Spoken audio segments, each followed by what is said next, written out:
Welcome to Movie Caps. Today I will show you a comedy, crime, drama film from 2015, titled Focus. Spoilers ahead. Watch out and take care.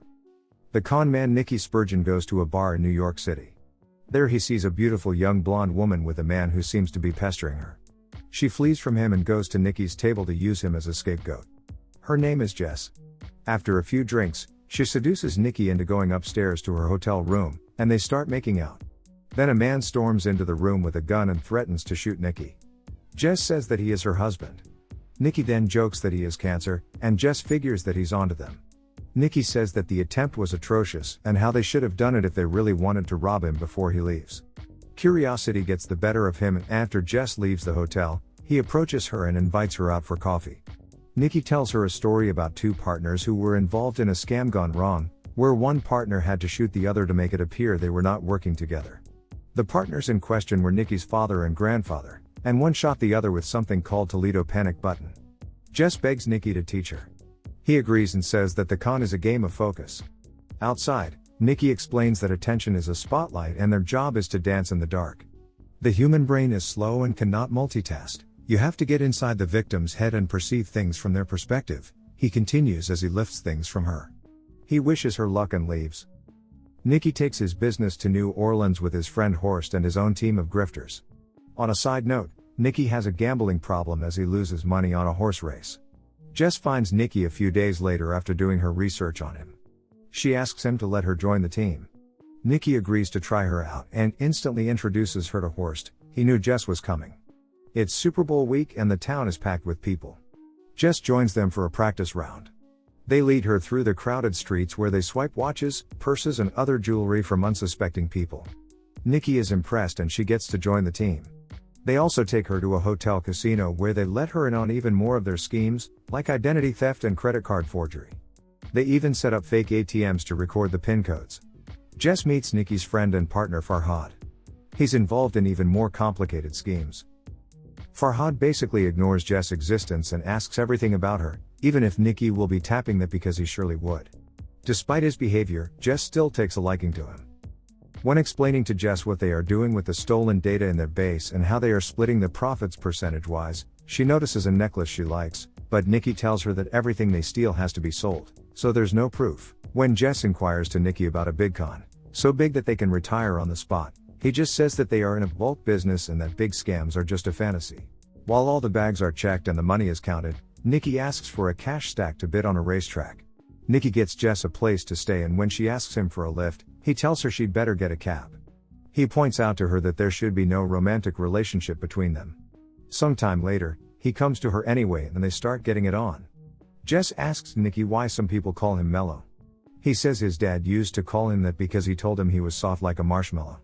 Nicky believes that there is no room for heart in this game because it can get you killed. The night before the big game, when all the cheating is through, Nicky turns to the team and congratulates them on a record-breaking week that brought in $1.2 million. He sends everyone home with the usual promise to send them their cut.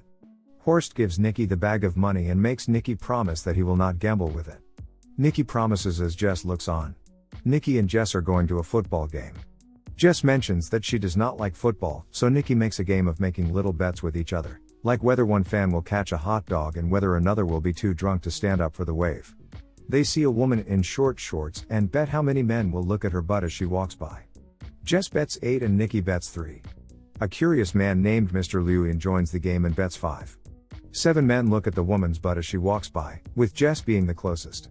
Liuyan suggests they place some bets on the game. Jess declines, since she does not know anything about football.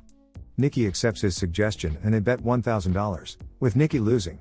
When Nicky wants to fold, Liuyan practically begs him to play along. Reluctantly, Nicky agrees and raises the bet.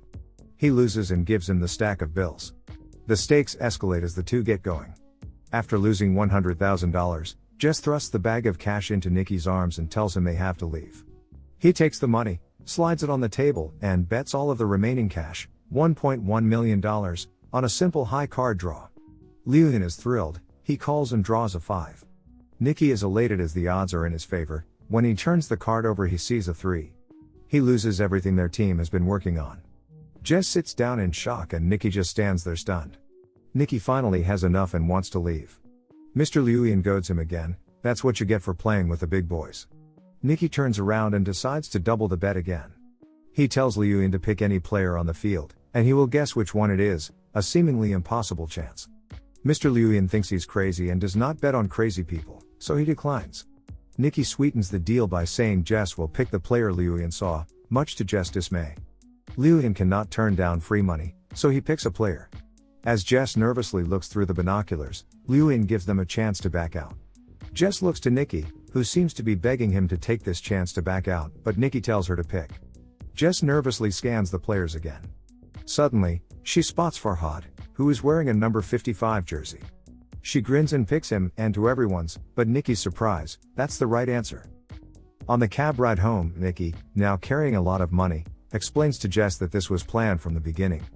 He knew Liuyan was a notorious gambler, so he set it up so Liuyan would see the number 55 throughout the day, subconsciously making him pick that number when the moment was right. Nicky then has the taxi pull over while another car pulls up behind them. He instructs the cab driver to take Jess to the airport. He leaves her share of the money and drives off without another word, leaving Jess confused and heartbroken. 3 years later. In Buenos Aires, Argentina, Nicky is working with a billionaire race car owner named Rafael Garriga and his partner Owens. They are in possession of a revolutionary new fuel burn algorithm that will give them an edge in the upcoming season. However, Rafael is worried that this will not be enough. Therefore, Nicky is to pose as a disgruntled former employee of Rafael and sell a fake version to another team owner, McEwen, who is his biggest competitor. As a result, the competition gets slower while he gets faster. Nicky goes to a party at Rafael's mansion. He tells the bartender to pour him water when he asks for vodka on the rocks, since he is an alcoholic, to give the impression that he is getting drunk. Nicky makes conversation with all the guests. When he goes to confront Rafael as part of his plan, he sees Jess coming down the stairs in a stunning red dress and freezes. She kisses Rafael to Nicky's disdain. He then approaches Jess and she assures him that she's doing fine on her own and has moved on from the deceitful game. Nicky looks dejected and goes to get a glass of vodka. He gets poured water instead. Another bartender told everyone about his problem, so he does not even get a drink. After getting drunk on appletinis, Nicky plays his part as a disgruntled employee, but instead of shoving Rafael, he punches him right in the face, venting his pent-up anger at him for being with Jess. After Owens escorts Nicky out, he is approached by McEwen's guard and is given McEwen's credentials, inviting him for a lunch. The next day, while Nicky is having lunch with McEwen, Ricky finds it hard to concentrate on talking to him. He is irritated and stares at Jess, who is flirting with Rafael. They resolve to get back to each other later when they have definitive proof that the fuel-burning algorithm Nicky has is real. He approaches Jess while she's away from Rafael and tells her not to trust him. She turns the tables and asks why she should trust Nicky after he left her behind. As she walks away, she tosses him his wallet, hinting that her game is still on point. Ricky strikes a deal with McEwen for €3 million after data shows Nicky's fake algorithm is credible. Nicky spends a lot of time trying to get closer to Jess, using nasty strategies like the old granny who loses her handbag just to talk to her. Jess tells Nicky everything he wants to hear in a flirty voice, and just before a kiss, she whispers softly, "I have learned a lot since we last met, and I'd love to show you, like how I learned to play men like I just played you." She tells Nicky to stay away from her. She's not falling for his bullshit again. As a last resort, Nicky brings in Farhad to convince Jess that she should give Nicky a break and that he's sorry about New Orleans. He hands her the necklace she had her eye on 3 years ago. Nicky manages to have another conversation with her. He tells her that he has not worked in a few years because it does not feel right and that he even turned to his father for help. Jess gets right to the point. "What do you want from me?" Nicky says he's a different person, but as much as she wants that, Jess has a hard time believing it because he's a fraudulent man. Jess leaves and was followed. When Nicky returns to his hotel suite, he sees Jess sitting next to his door. They make love. The next morning, he tells her he's leaving tonight and wants Jess to come with him. Right after that, Owens is at Nicky's door. He tries to get rid of him, but Owen just walks in while Jess tries to stay out of sight. Owens complains about his feelings towards the younger generation and Nicky's lack of progress on the job while pacing around the flat like he's looking for someone. Jess escapes to the balcony where she manages to elude Owens and he leaves after setting down a package. Nicky ends up selling Rafael's real algorithm not only to McEwen but to every other race team for the same price. He wishes them all luck and gets the same response, "Who needs luck with friends like you?" amounting to about €27 million in cash. Nicky receives word that he has been found out, but he hesitates to leave without Jess. With time running out, he grabs his bags and opens the door to see Jess. "Sorry I am late." One of McEwen's guards buys unusual things in a shop. The cashier gives him a look. After a quick meal, he checks his watch, buckles up, puts on his protective gear, and floors the gas pedal, ramming into Nicky's car. Jess and Nicky are kidnapped and taken to one of Raphael's warehouses with duct tape around their mouths. He was a spy in McEwen's company to keep an eye on Nicky. Raphael tells Nicky that he knows he sold the real algorithm to McEwen for $3 million, but there is $27 million in his bags, from which he concludes that he sold the algorithm to everyone. Raphael wants to know how he get the real algorithm. He holds Jesse's nose until Nicky starts talking.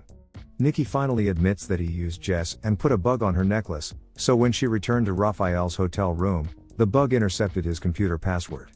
Jess starts to cry. Raphael laughs because he knows it's a lie and takes the tape off her mouth. She admits to Nicky that Raphael is not her boyfriend, she just wanted his watch, which is worth $200,000. She never slept with him and was not even in his room, even though Raphael kept trying to get into bed with her. Jess did all this to make Nicky jealous and to get revenge. Nicky finally settles for telling the truth, and just as he's about to start, he's shot in the chest by Owens, which horrifies Garriga and causes him to leave.